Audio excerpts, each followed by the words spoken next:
Amis ludomaniaques, bonjour et bienvenue dans cette nouvelle règle en vidéo. Aujourd'hui, Alubari, un jeu de Tony Boydell, illustré par Cécile Guillemant et édité par Studio H, pour 1 à 5 joueurs de 10 ans et plus, et des parties de 90 minutes environ. Darjeeling est une ville et une région de l'État indien du Bengale occidental, située dans les contreforts de l'Himalaya et réputée pour son industrie du thé. Alubari est le nom d'une plantation de thé inaugurée en 1856. Dans le jeu, vous allez essayer de cultiver et récolter vos propres plantations de thé et participer à la construction du chemin de fer himalayen de Darjeeling. Vous allez également pouvoir préparer du chai, qui est le terme hindi pour désigner un thé généralement épicé et avec du lait. Alors comme d'habitude, si vous voyez des sous-titres de correction, activez-les. Si la vidéo vous plaît, pensez à mettre un pouce vers le haut et n'hésitez pas, si ce n'est pas déjà fait, à vous abonner à la chaîne. Tout de suite, on va passer à la mise en place du jeu.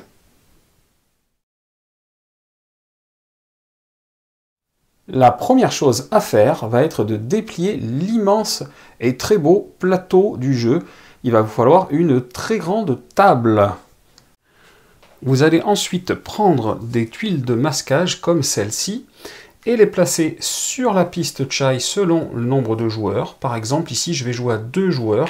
Donc je vais masquer le 4+, et je vais masquer le 5. Et ensuite, dans la ville de Darjeeling, qui est la ville d'arrivée du chemin de fer, eh bien vous avez une zone de gare ici avec marqué 3+. Donc si on joue à moins de 3 joueurs, eh bien on lui met une tuile de masquage également. Voici les différentes zones d'action du jeu. Celles-ci sont imprimées sur le plateau, mais correspondent à une partie à 3 joueurs. Donc si vous ne jouez pas à 3 joueurs, et moi par exemple ici je joue à 2 joueurs, il va falloir ce type de cartes-là, qui sont recto-verso, qui vont vous permettre d'adapter les actions. Vous voyez, elles sont lettrées de A à G. Donc par exemple cette action-là est marquée 3, donc c'est pas bon pour moi. Donc je rajoute une carte, celle-là elle est OK pour moi. La C est OK pour moi. La D qui est marquée 3 aussi, il faut que je la change. La E, c'est bon pour moi. La F, 3 à 5, c'est pas bon, on va mettre ça. Et la G, c'est pas bon non plus, on va mettre ceci. Donc là, déjà, j'ai adapté pour ma partie à 2 joueurs. Autre chose, vous avez cette carte-là qu'il va falloir préparer à côté du plateau, on va dire au-dessus de votre action B, parce qu'à un moment dans la partie, peut-être que cette action deviendra inutile, et à ce moment-là, il faudra la remplacer par cette carte, et c'est ce qui vous est expliqué de ce côté. Donc, hop, moi je la mets ici, au-dessus, voilà, je vous le montre, comme ça, au-dessus, comme ça, je ne l'oublie pas pendant la partie. Vous allez ensuite placer ici les 2 tuiles brouillard, ainsi que les marqueurs noirs sur les pistes de déblayage, de pose de voie et de récolte, aux emplacements les plus foncés, qui sont les emplacements de départ. Vous allez également placer sur le côté, en face à peu près d'ici, les marqueurs météo de soleil, de pluie et de brouillard. Vous allez ensuite prendre les cartes contrat, qui ressemblent à ceci, les retourner, les mélanger, les placer ici sur leur pioche, en mettre une ici sur la case avec une flèche, une ici. Regardez ici ce qu'on a au niveau du climat, on a du brouillard, le mettre ici, puis mettre la 3e carte et encore du brouillard, incroyable, hop, ici. Voilà comment on va démarrer la partie au niveau climat dès le 2e tour, on va dire. Vous allez ensuite mélanger les cartes plantation, qui sont celles-ci. Alors attention, elles sont recto-verso, donc il faut les mélanger un peu comme ça, et puis on retourne un peu comme ça, et puis on retourne un peu au hasard, voilà, histoire de faire un mélange complet. Alors, on va essayer de recouvrir les plantations qui nous intéressent, encore une fois, par rapport au nombre de joueurs. Sachez que vous pouvez recouvrir l'Alubari Tea Estate, mais que ce n'est pas conseillé pour votre première partie. Donc là, moi qui joue à 2 joueurs, je vais recouvrir ici, ici et ici, et je vais laisser les 2 autres plantations libres. Ensuite, une fois que vous avez mis les plantations, je vais vous le faire voir d'un peu plus près, mais sur les plantations, il y a comme ça des pelles de déblayage avec un certain nombre indiqués dessus, et il s'agit des gravats qu'il va falloir mettre sur ces plantations, au début du jeu en tout cas, car après l'objectif, ça sera de les enlever pour pouvoir réaliser ces plantations. Alors, au niveau des gravats, eh bien là on a donc 3 gravats sur chaque, donc les gravats ce sont ces choses-là, voilà, je vous en montre pas mal, hop, ça tombe à côté, et ça équivaut à 5 gravats. Donc, si je veux préparer comme il faut, eh bien là, justement, j'ai du 5. Là, j'ai du 6. Là, j'ai du 7.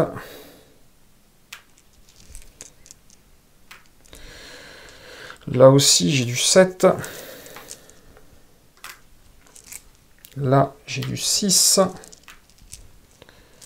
Là, on va en mettre 5 comme ça. Ici, 4. Là, c'est 9. Et après, c'est du 3 pour la Lubarie. Voilà. Donc, il va falloir recouvrir de gravats pour l'instant ces malheureuses plantations, en essayant de les séparer à peu près par case. Donc là, on n'est pas trop mal. Voilà. Et là, vous êtes bon concernant les plantations. Vous allez ensuite prendre les cartes équipement, celles-ci, je vous montre le dos, et vous allez les mélanger. Et vous allez créer avec le hangar à locomotive, en choisissant 7 au hasard. Donc c'est parti. On va essayer de les voir quand même. 1, 2, 3, 4, 5, 6 et 7. Voilà ce que ça donne à peu près pour les 7. Alors, certaines d'entre elles viennent avec du chai. Donc ça, c'est ce que vous allez voir. Voilà, ici, là, il y en a 2. En haut à droite, là, il y en a une. Là, il y en a une. Enfin, un. OK. Donc, si vous voyez certaines qui viennent comme ça avec du chai, eh bien, vous mettez un marqueur en question dessus, comme je viens de faire là. Et là, c'est OK, vous avez préparé vos cartes équipement qui sont dans votre hangar. Mettez ensuite à côté du plateau, à disposition de l'ensemble des joueurs, les feuilles de thé, les petites valant 1, et les grosses feuilles de thé comme ça valant 5, les barres d'acier, le reste des gravats qui n'a pas été mis dans les plantations, et ces rondelles blanches qui sont les marqueurs propriétés du jeu. On va ensuite prendre ce joli petit sac et le remplir de ressources. Alors ça, je vous laisserai regarder plus en avant dans la règle, ça dépend du nombre de joueurs. Mais on va y mettre du fer. Voilà, donc il y en a pas mal hein, à mettre. On va y mettre également de la pierre. Allez, on va prendre une bonne poignée et on va y mettre du chai. De là, on va absolument bien mélanger, c'est important. Et puis, on va alimenter l'entrepôt en cubes. Donc, on va piocher 12 cubes de ressources, sauf si on joue solo où on n'en piochera que 6. Et on va alimenter comme ça, au hasard, les entrepôts. Allez, c'est parti. 1, 2, 3, 4, 5, 6, 7, 8, 9, 10, 11 et 12. Voilà qui est fait. Une fois qu'on a fait ça, eh bien, on va rajouter les 5 cubes blancs comme ça à l'intérieur, sauf si on joue solo, on n'en rajoutera que 4. On met dedans et on mélange à nouveau. Voilà. On referme le sac pour l'instant. On est bon, ça sera pour plus tard. Voilà, on touche au but concernant la mise en place. Chaque joueur va prendre 3 ouvriers à sa couleur, dont un qu'il va placer sur la tea house, ainsi que 20 jetons comme ça, dont un qu'il va placer au début sur le 0 de la piste chai. Voilà, et une fois que c'est fait, eh bien normalement le premier joueur, c'est celui qui est le dernier à avoir bu une tasse de thé, et il reçoit ce marqueur, premier joueur, ce joli train. Et là, vous êtes prêt à commencer. Le jeu va donc se jouer en manches, et chaque manche va être divisée en 5 phases. il va y avoir une phase de réapprovisionnement des cartes contrat, mais pas à la première manche puisqu'elles sont déjà là. Il va y avoir une phase d'ajustement de la météo et éventuellement de récolte du thé, mais encore une fois, pas à la première manche non plus, en numéro 2. En numéro 3, il va y avoir une phase de réapprovisionnement de l'entrepôt et éventuellement une phase d'événement, mais encore une fois, pas au premier tour. En phase numéro 4, il va y avoir une phase d'assignation des ouvriers aux actions. Et en phase numéro 5, une résolution des actions et vérification si on arrive aux conditions de fin de partie. Et si ce n'est pas le cas, eh bien on va repartir pour une manche et faire toutes les phases 1, 2, 3, 4, 5. Cette fois, dès le deuxième tour, on fera bien toutes les phases 1, 2, 3, 4, 5. Du coup, comme au premier tour, on ne fait que la phase 4 et 5, je vais d'abord vous expliquer la phase 4 pour que vous puissiez mieux comprendre le jeu. Sachez déjà que, en temps normal, vous avez ici donc des ouvriers saisonniers, et que ces ouvriers saisonniers, le jour où vous aurez une carte équipement, comme celle-ci, la plupart proposent cette option-là en bas à droite, qui veut dire payer un chai pour récupérer l'ouvrier saisonnier. Et cette action-là se fait au début de la phase 4, avant de commencer la phase 4. Donc je vous le rappelle, vous avez ici une piste chai. Si vous n'êtes pas sur 0 et que vous avez ici grimpé sur cette piste, et que vous avez donc un équipement, eh bien vous pourrez descendre d'un, payer un chai pour récupérer votre ouvrier saisonnier, et pouvoir pour cette phase bénéficier de 3 ouvriers au lieu de 2. Alors ça aussi, ça ne sera pas le cas au premier tour, puisque vous n'aurez pas de carte équipement encore avec vous, donc quoi qu'il en soit, au premier tour, vous ne jouerez que les 2 ouvriers que vous avez avec vous.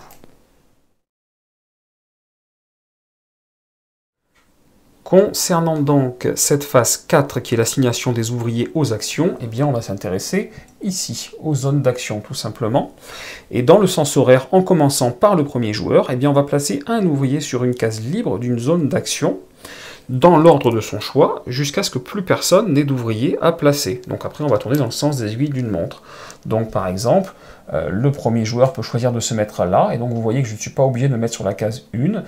Le deuxième joueur peut être intéressé par ceci. Puis là, comme on joue à 2, mais ça revient au premier joueur. Tiens, pourquoi pas cela. Et là, ça va revenir de nouveau au deuxième joueur qui va peut-être se mettre ici, par exemple. Ça y est, tous les ouvriers sont placés sur des zones d'action. C'est aussi rapide que ça, la phase 4. Et donc, le plus intéressant, c'est la phase 5, la résolution des actions, et on y vient immédiatement. Sachez tout d'abord, concernant le chai, que si à tout moment on prend un cube ici de chai de l'entrepôt, ou un cube ici de chai quand on récupère une carte comme ça, équipement, et qu'on l'ajoute à son jeu, eh bien, ce cube de chai est défaussé définitivement du jeu, et on avance de 1 ici son pion sur la piste chai.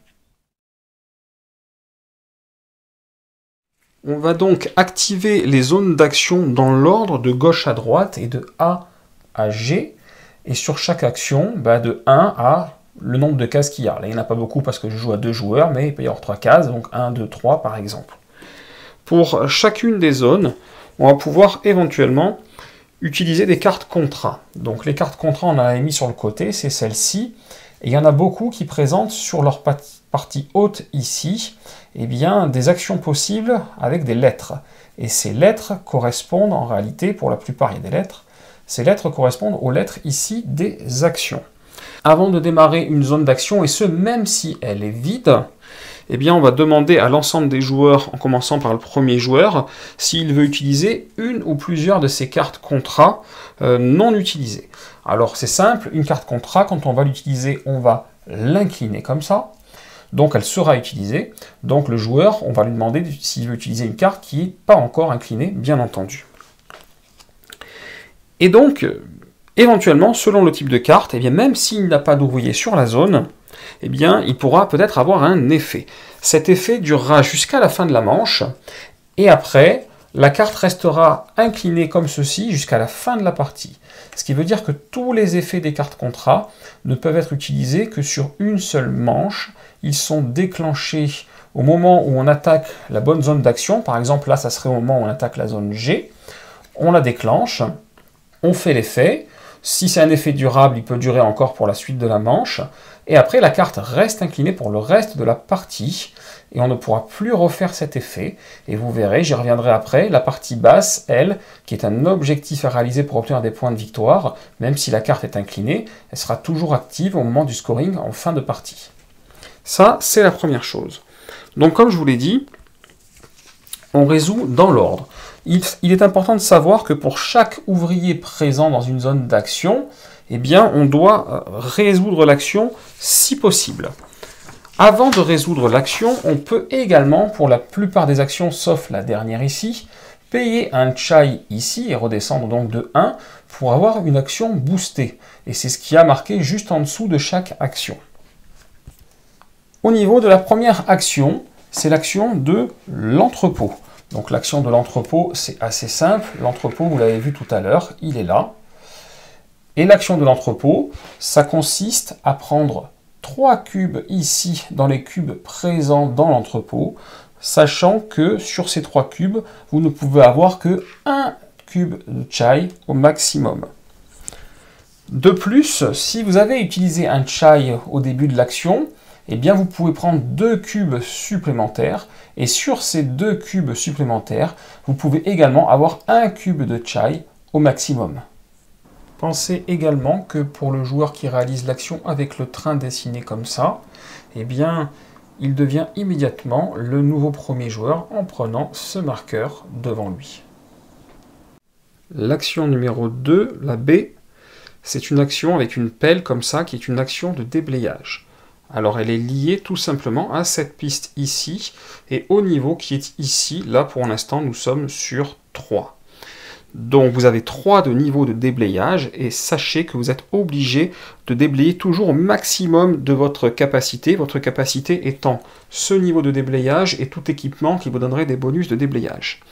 Vous n'êtes jamais obligé par contre de prendre l'action bonus avec le chai, sachant que pour cette action, le bonus du chai c'est plus 3 en déblayage. Donc si je suis à 4 par exemple ici, si on est à 4, si je dépense un chai avant de faire l'action, eh bien j'aurai 4 plus 3, 7 de déblayage par exemple. Donc à quoi ça sert le déblayage? Eh bien je vais vous montrer ça tout de suite. Ça sert à déblayer les gravats qui sont en réalité sur les plantations. Hop, on va se déplacer ici. Voilà. Donc vous avez un certain nombre de gravats ici sur les plantations, et en fait, vous allez toujours déblayer en partant du plus à gauche et au fur et à mesure en remontant comme ça au plus à droite. Donc si je pars ici au plus à gauche, eh bien si je déblaye de 3, automatiquement je prends ces 3 gravats. Si jamais j'avais pris un bonus avec le chai qui me fait 3 de plus, eh bien à ce moment-là j'aurais enlevé ces 3 de plus. Les gravats que vous retirez, vous les gardez avec vous dans votre stock personnel. Et pour chaque station, on va dire ici, déverrouillée, vous mettez comme ça un jeton de propriété. Donc pour cette plantation, vous êtes déjà propriétaire d'une bonne partie de la plantation. Voilà à quoi sert le déblayage. Et vous verrez, par la suite, les gravats vont vous servir à faire des choses, et évidemment la plantation va vous servir à récolter des feuilles de thé, mais on y viendra plus tard. Vient ensuite l'action C, qui est l'action de la fonderie, et qui va vous donner jusqu'à 3 actions, 3 types de conversions qui sont indiqués ici. Ça veut dire que vous pouvez faire jusqu'à 3 fois la même, ou jusqu'à 3 fois un mélange des 3 conversions qui sont là. Les 3 conversions possibles, c'est donc ici 3 minerais de fer pour faire comme ça une barre d'acier. Ou alors vous allez avoir 2 gravats comme ceci pour faire une pierre, ou une pierre pour faire 2 gravats. Ça marche dans les deux sens. Sachez que si vous payez un chai et que vous reculez donc d'un sur cette piste ici, avant le début de l'action, votre nombre de conversions ne sera plus x3, mais autant que vous le voulez, et que la première conversion sera bonifiée, puisque vous n'aurez plus besoin de 3, mais seulement 2 minerais de fer pour faire une barre d'acier comme celle-ci. On y reviendra après, mais les gravats et les pierres peuvent vous servir à construire, et les barres de fer, bien entendu, vont vous servir soit à construire le chemin de fer, soit à récupérer des équipements, la plupart du temps. L'action D, la 4e action donc, c'est l'action de pose de voie. Donc pour cette action-là, eh bien on va se référer ici à la piste que voilà, et là encore au niveau, là au début on est sur 1, et à tout équipement qui vous permettrait de modifier ce niveau en votre faveur. Et vous allez devoir utiliser une barre d'acier par niveau et par équipement, donc là ça serait une pour l'instant. Vous êtes toujours obligé, si vous possédez les barres suffisantes, de construire au maximum de votre niveau. À la fin de la partie, si vous arrivez à un moment où vous avez plus de niveaux et de barres d'acier que ce qui reste de voies à construire, eh bien vous construisez l'ensemble de ce qui reste. Donc au niveau des voies, eh bien je vais vous faire voir un petit peu ça. Sachez qu'on va démarrer par ici. Donc ça c'est la ville de départ, et le début de la voie c'est ici. Donc vous avez exactement le même symbole de voie. Donc si je dépense par exemple une barre pour un niveau, je vais me mettre ici sur le symbole et je vais, c'est le cas de le dire, ouvrir la voie. Quand j'ai construit comme ça ici, je vais par la suite pouvoir enchaîner sur la voie de chemin de fer. Donc dans cet exemple, voilà, on a recadré, je pourrais par la suite construire ici, sur ce symbole-là, je pourrais construire ici, puis ici sur ce symbole-là, enfin là, et ainsi de suite sur chacun des symboles qui sont sur la voie. Je suis évidemment obligé de les faire dans l'ordre. Donc quand vous construisez sur un emplacement de rivière comme cela, vous gagnez 4 points de victoire et vous gagnez un chai. Et puis après, là, vous gagnez sur les villes les points de victoire qui sont indiqués au-dessus. Vous allez voir que les emplacements de rivière sont assez importants. Je vais vous expliquer ça dans l'action d'après. Mais en tout cas, voilà comment ça marche. Donc, une barre par niveau possible vous donne le droit de poser ici un jeton propriété sur un bout du chemin de fer. Et on va le poursuivre comme ça jusqu'à arriver à Darjeeling si tout va bien. Sachez également que si vous payez un chai avant de déclencher cette action, vous aurez un bonus de plus 2 au niveau de construction de rails actuel. Donc vous pourrez construire jusqu'à 2 voies supplémentaires en plus du niveau et de toute autre chose qui vous serait modifiée par un de vos équipements. La 5e action, c'est-à-dire la E, est une action qui va vous permettre soit de construire une zone de gare, soit de construire un équipement. Alors concernant les zones de gare, eh bien ce sont ces zones que vous voyez comme ça, ces carrés, en dessous des villes, ici.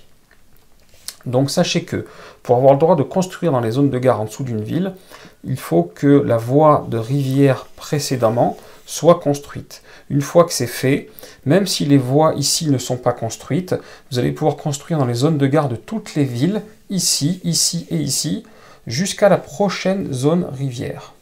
Ça veut dire que pour aller construire plus loin les zones de gare des autres villes, il va falloir construire par contre ici, ici, ici des voies, puis ici, et dès que vous aurez construit ici sur une zone rivière, ça va libérer encore toutes les villes jusqu'à la prochaine zone rivière, et donc par exemple celle-ci, je pourrais construire dessus puisqu'elle est avant la prochaine zone rivière, même s'il n'y a pas encore de rail ici.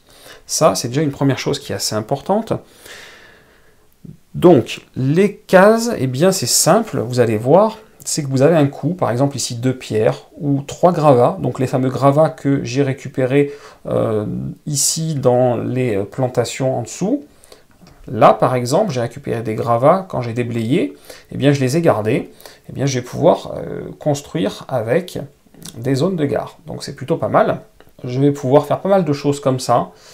Donc au niveau des constructions, des gravats, de l'acier, des barres d'acier, des pierres. Sur la première ville, vous avez des feuilles de thé également. Donc tous les symboles en jaune, ce sont des points de victoire. Et donc vous pouvez gagner pas mal de choses. Donc qu'est-ce que vous pouvez gagner par exemple ? Eh bien là, vous allez gagner 4 points de victoire et vous allez gagner d'avoir récupéré votre 3e ouvrier saisonnier lors du prochain tour gratuitement. Là, vous allez récupérer votre ouvrier au prochain tour gratuitement. Là, vous allez transformer une barre en 2 barres. Là, c'est des points de victoire.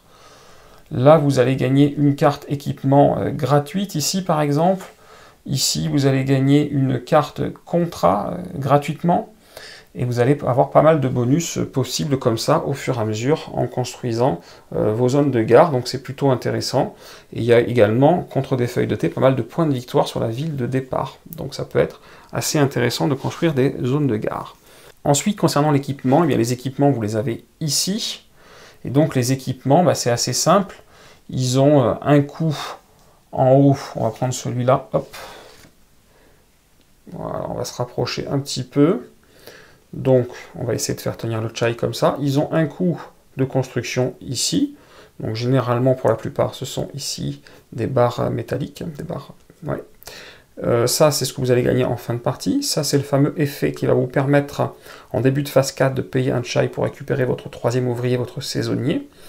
Et ça, ben, pour celui-ci, c'est un effet au cours de l'action D, de l'action de pose de voie.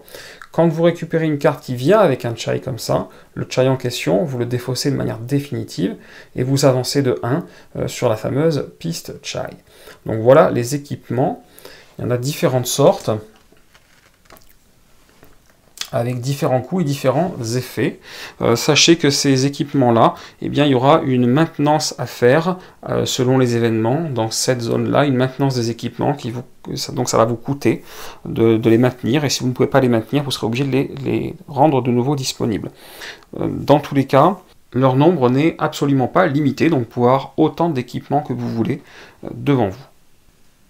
Le bonus de chai avant de déclencher cette action, eh bien, je vous ai dit que pour cette action, c'était soit l'un soit l'autre entre les zones de gare et les équipements. Eh bien, si je déclenche un bonus de chai et je paye un chai avant de déclencher cette action, je pourrais soit prendre deux équipements, soit construire deux zones de gare, soit prendre et l'un et l'autre. Donc j'ai droit du coup à deux constructions.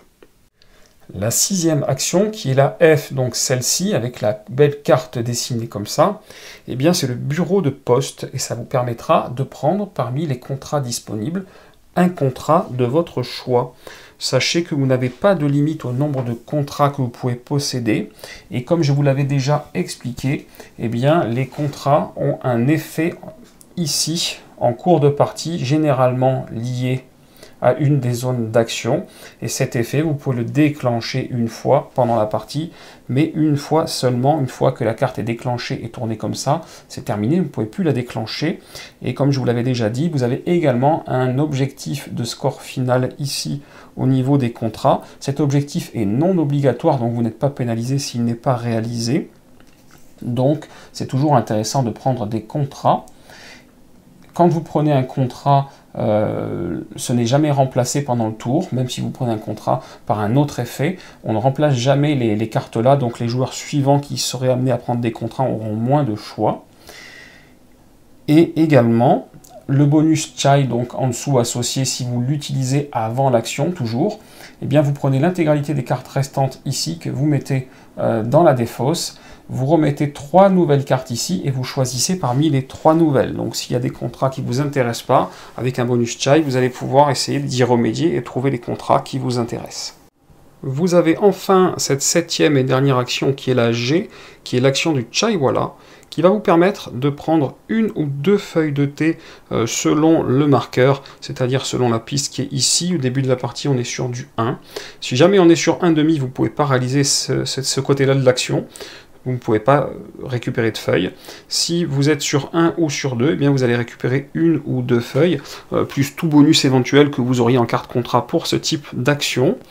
Et ça va être au choix, donc soit vous allez faire ça, soit vous allez convertir l'ensemble de vos feuilles de thé, en tout cas l'ensemble maximum que vous pouvez, puisqu'il n'y a pas de limitation, pour en faire du chai. Le maximum que vous pouvez, parce que vous ne pouvez pas dépasser la dernière case de la piste chai, donc vous allez convertir jusque au maximum, soit en feuilles, soit en termes de cases sur la piste chai. Une fois qu'on a fait cette dernière action, eh bien, on se retrouve en fin de manche. Donc on va récupérer tous les ouvriers qu'on avait posés là-haut sur les actions. On va replacer, si on l'avait utilisé, le troisième ouvrier saisonnier sur la tea house ici. Et on va vérifier eh bien, les conditions de fin de partie. Donc c'est-à-dire si quelqu'un a réussi à construire une voie jusqu'ici, juste avant Darjeeling, eh bien ça veut dire que c'était la dernière manche du jeu et que la partie s'arrête. Ou si on joue à 2 joueurs, comme dans mon exemple, si un des joueurs a posé tous ses pions, comme ceci de propriété, eh bien à ce moment-là, le joueur qui lui n'avait pas posé tous ses pions va rejouer une manche tout seul, et à la fin de cette manche-là, la partie s'arrête. donc il y a peu de chances que ce soit le cas à la fin du premier tour. Je vous avais expliqué principalement les phases 4 d'assignation d'ouvriers et 5 de résolution des actions, parce que les autres n'étaient pas réalisés au premier tour. Et bien maintenant, je vais vous les expliquer. La phase numéro 1 du tour de jeu, c'est le réapprovisionnement des cartes contrat. Donc dès la deuxième manche, on va regarder s'il y a une carte contrat qui reste ici en haut, elle sera défaussée quoi qu'il arrive. Pour les autres cartes contrat, elles ne sont pas défaussées, mais elles glissent jusqu'à la première comme ça. Et puis après, on réapprovisionne de cette manière-là. Voilà, et c'est absolument tout ce qu'il y a à faire dans cette phase-là. Puis, en phase 2, on va avoir une phase d'ajustement de la météo. Donc je vais descendre un petit peu comme ça. La phase d'ajustement de la météo, eh bien on va retirer le marqueur du bas, et là il n'y en a pas puisqu'on a joué la première phase. On va retirer les marqueurs brouillard si nécessaire, s'ils ont été placés sur les actions, et ça je vais y venir, puisque justement il va y avoir du brouillard, donc ça va être un très bon exemple. Et puis on va déplacer l'ensemble des marqueurs d'une case vers le bas. Celui du bas sera celui de la météo actuelle, et on va regarder ici le dos de la carte, et on va rajouter ici, pour la météo future, un nouveau marqueur. Une fois que c'est fait, eh bien, on va ajuster les pistes qui sont ici, en fonction de ce qu'il y a là. Donc là, on est en brouillard par exemple, donc en récolte, on perd 1, ici, et on doit mettre les marqueurs brouillard sur les actions B et D, ce que je vais faire juste après, mais je veux quand même vous parler de la pluie. La pluie vous enlève 1 ici en déblayage, et 1 ici en pose de voie, mais par contre, elle vous fera 1 de plus en récolte. Et le soleil, lui, vous mettra 2 de plus sur la piste de déblayage, et 1 de plus sur la piste de pose de voie. Donc quand il y a du brouillard comme ça, et bien sur les actions B et D, on doit mettre un marqueur de brouillard. Donc, hop, alors là, j'avais pas enlevé mes petits meeples, mais normalement, ils n'y sont plus. Hop.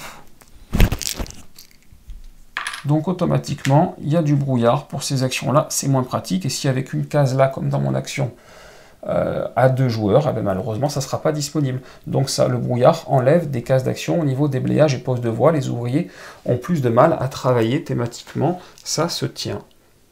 Alors, au niveau de la météo, il y a quand même 2 endroits où on a ce symbole-là, qui est le symbole récolte. Et donc si on arrive là, ça peut déclencher des récoltes. Si on arrive sur au-delà du 5 là de la piste de déblayage, on doit aller ici, eh bien on va rester sur le 5, mais on va faire une récolte. Si on arrive ici et que, hop, on arrive sur cette case, au niveau ici, on va faire une récolte également. Par contre, à ce moment-là, le marqueur se remettra sur 1. C'est 2 choses différentes entre ces 2 pistes, la piste récolte et la piste de déblayage. Là, on tape un coup ici, on revient sur 5, on fait une récolte. Là, on tape un coup ici, on revient sur la position initiale ici, en plus foncé, et on déclenche une récolte. Certaines cartes contrat peuvent être amenées aussi à déclencher des récoltes. Et également, ici, sur la piste événement dont je vais vous parler plus tard, il peut y avoir aussi du déclenchement de récolte. Donc, une récolte, c'est quoi? Eh bien, vous allez multiplier le nombre de jetons propriétés que vous avez sur les plantations de thé qui sont ici, donc là pour le joueur rouge 2 par exemple, par le nombre qui se trouve ici au niveau du marqueur récolte. Alors là il y a 1, donc on peut supposer que la récolte a été déclenchée grâce à ça, mais évidemment si la récolte a été déclenchée ici, ça veut dire qu'on était sur 2. Donc à ce moment-là par exemple ça serait 2 fois les 2 marqueurs qu'il y aurait là-bas. Et donc, ce chiffre, c'est quoi? Le 2 x 2, 4. Eh bien, c'est le nombre de feuilles de thé que le joueur va pouvoir récupérer et stocker. Voilà, les petites feuilles de thé comme ça. Je vous rappelle que celles-là, c'est des 1, et que celles-là, ce sont des 5. Donc, ça va vous permettre de récolter votre plante dans vos plantations de thé, tout simplement. En phase 3, ça va être la phase de réapprovisionnement de l'entrepôt. Donc l'entrepôt, je vous le rappelle, c'est ceci. Et éventuellement, une phase d'événement, on va voir selon comment ça se passe. Donc sachez quand même, je vous le rappelle, que quand vous prenez des cubes chai, où qu'ils soient, vous avancez de 1 sur la piste chai et le cube est retiré de la partie. Vous l'enlevez du plateau, vous le remettez dans la boîte. Quand vous utilisez des cubes de minerai de fer ou de pierre pour construire, quelque chose, ou pour convertir, eh bien, vous allez automatiquement remettre ces cubes dans le sac. Donc si par exemple avec cette action-là, eh bien, je dépense 3 minerais de fer pour faire une barre d'acier, eh bien les 3 minerais de fer retournent ici dans le sac. Pareil, si je dépense 2 gravats pour faire, une pierre pour faire 2 gravats, eh bien automatiquement la pierre retourne ici et les gravats, eh bien, ils viennent de la réserve générale par contre. Et si j'utilise 2 gravats pour faire une pierre, je remets les gravats dans la réserve ici et la pierre, j'ai le choix de la prendre dans l'entrepôt ou je peux aussi aller la chercher dans le sac s'il n'y en a plus dans l'entrepôt. Ça, je ne vous l'avais pas dit tout à l'heure. Voilà. Une fois que c'est dit, dans la phase de réapprovisionnement, eh bien, on va piocher ici dans le sac un nombre de cubes selon le nombre de joueurs.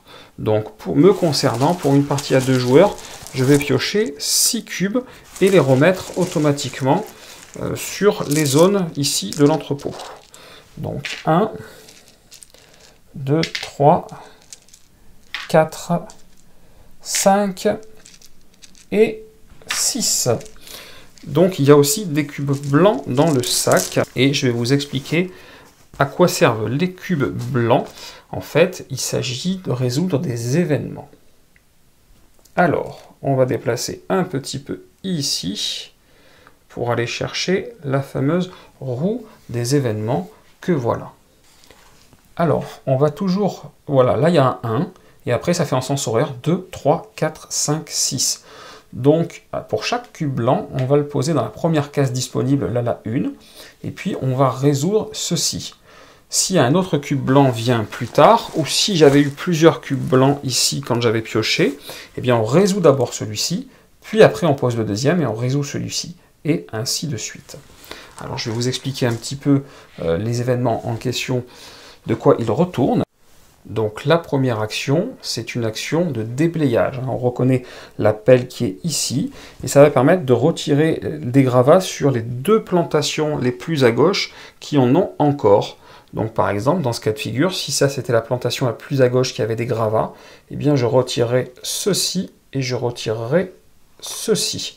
Voilà, et je libérerai comme ça, tout simplement, 2 plantations de leurs gravats et ça retournerait dans la réserve. Et à ce moment-là, eh bien c'est le jeu qui devient propriétaire de ces plantations à la place des joueurs. Donc vous prenez comme ça 2 rondelles blanches si j'arrive à les attraper. Voilà qui est fait. Et vous les mettez comme ça sur la carte. Et donc, les joueurs ne pourront plus devenir propriétaires de ces bouts de plantation-là, sachant qu'il y a certaines cartes contrat qui vous permettent de récupérer momentanément le contrôle d'une plantation de ce type-là, mais ça sera juste pour la récolte et vous ne gagnerez pas les points indiqués là à la fin de la partie dans tous les cas. Donc voilà l'effet de cela, sachant que l'effet qui est indiqué ici ne sera résolu que quand on aura fait un tour complet. C'est-à-dire qu'on aura fait cette action-là, celle-là, celle-là, celle-là, celle-là. On reviendra faire à nouveau la première. Là, à ce moment-là, on fera cet effet-là, plus celui-là, donc je vous l'expliquerai juste après. Ensuite, nous avons l'effet numéro 2. L'effet numéro 2, c'est la croissance de culture. Eh bien, tout simplement, le marqueur de récolte va avancer de 2 cases sur la piste récolte, avec éventuellement la possibilité qu'une récolte se déclenche à ce moment-là. L'événement numéro 3, c'est de la pose de voies, et donc on va construire le nombre de voies égal à la capacité de pose actuelle, pareil dans la zone qui l'indique, en bas à droite du plateau. Donc généralement c'est 1 ou 2, en commençant par la zone la plus basse sur la montagne. Donc par exemple, dans ce cas de figure, la seule zone construite par les joueurs, c'est celle-ci. Donc ça veut dire que là, on va automatiquement construire là. Si le marqueur est que sur 1, il n'y a qu'une seule voie de construite. S'il est sur 2, on va en construire 2. Et là aussi, eh bien, c'est le jeu qui va devenir propriétaire ici, de cette voie-là. Ok, ensuite, on passe ici à la numéro 4. Eh bien, c'est la construction en zone de gare. Donc là, eh bien, la ville la plus proche de Siliguri Town, qui n'a pas encore toutes ces zones de gare construites, donc on peut imaginer par exemple qu'on était, pourquoi pas, comme ça peut-être, et bien à ce moment-là, cette ville-là va être complétée, là aussi, avec des marqueurs blancs de propriété du jeu.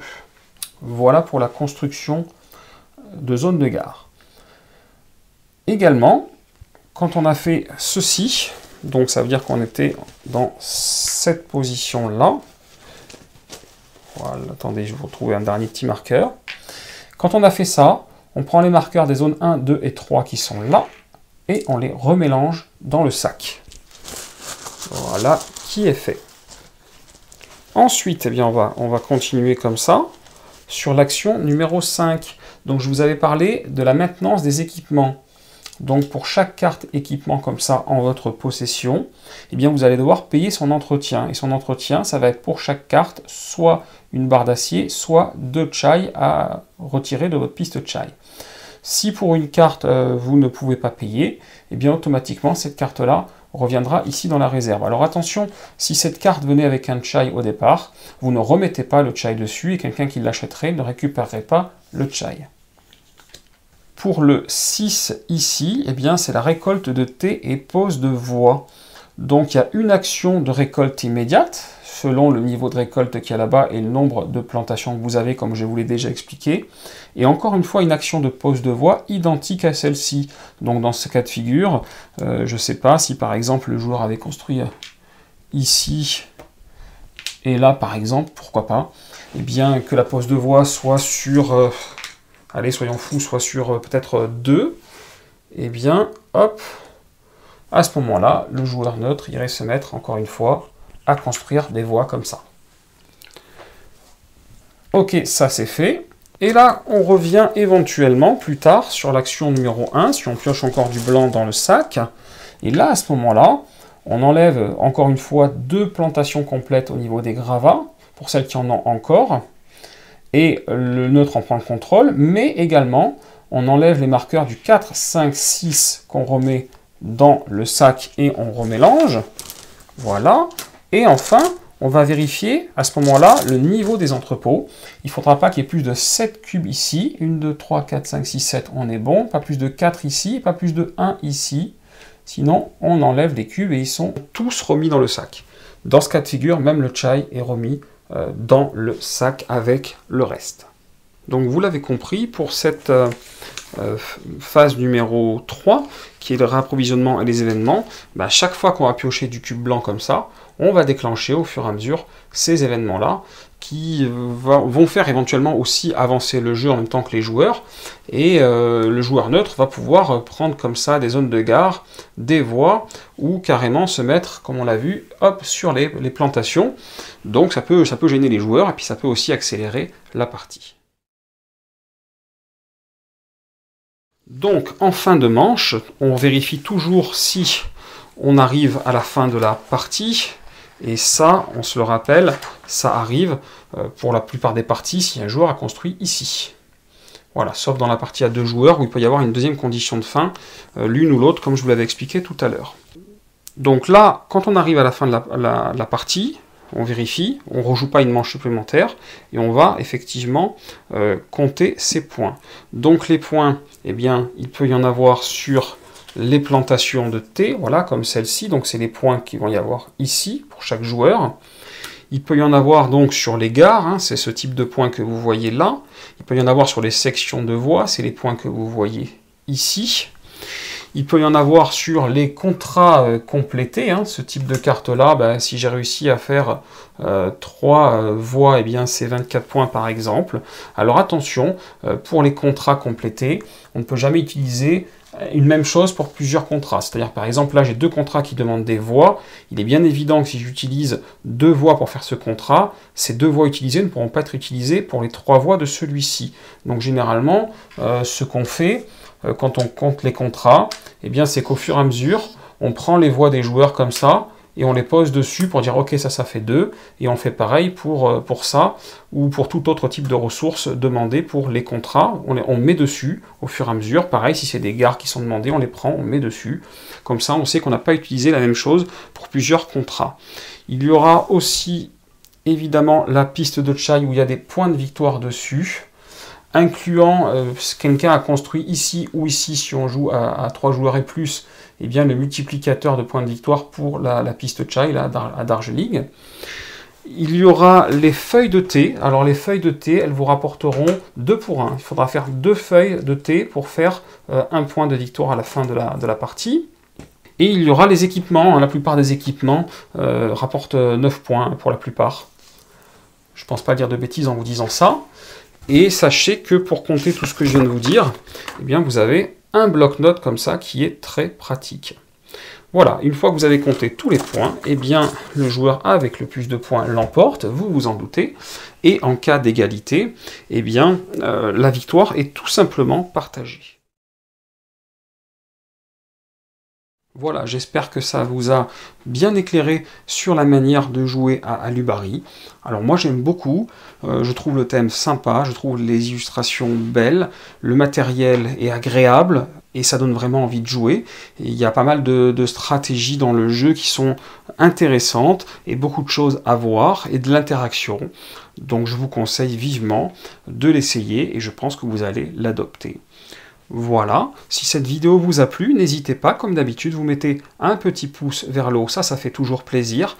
Et puis, vous cliquez en bas à gauche pour vous abonner si vous n'êtes pas déjà abonné, pour rester au courant de l'actualité ludique sur Ludomaniac.